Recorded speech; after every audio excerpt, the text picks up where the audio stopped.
think of that whole Tea Party stuff? I mean, I had Michael Steele sitting where you're sitting, Mr. Vice President, and I asked him whether there's a schism in the Republican Party and whether, I've had Tea Parties here who say, well, we're not all Republicans, we're mad at both parties, and Michael Steele, who they charged, was sort of glomming onto the Tea Party clause when he said, as a Republican, maybe shouldn't.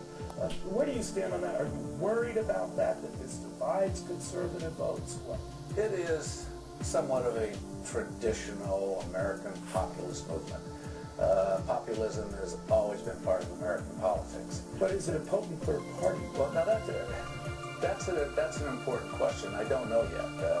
We'll find out beginning in 2010 and probably more so in 2012. But here's the challenge of my party, is basically to co-opt the populist movement, the so-called Tea Party folks, whether they're Republicans or Democrats, because they are low taxes, they are for less regulation, they're for less government interference, which are many principles of the Republican Party. To be able to get them within the party with our basic principles, rather than having them outside the party.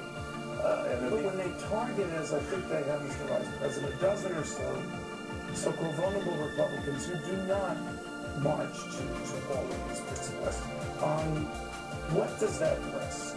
Are you worried about it, or is that helpful? I'm not concerned about it right now, because I think that most of them will join the Republican Party because they want to see government smaller, less involved in their lives, and they want less taxes and they want less regulation, and they're for a strong national defense. The Tea Party is a strong national defense.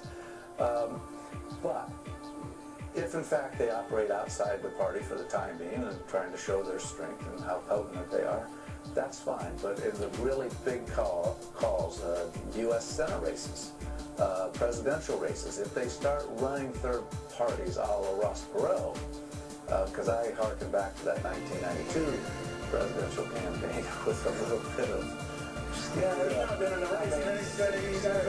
seriously, I mean, if he hadn't been there, we would have made it. So, I was forgiven him, but I haven't forgotten.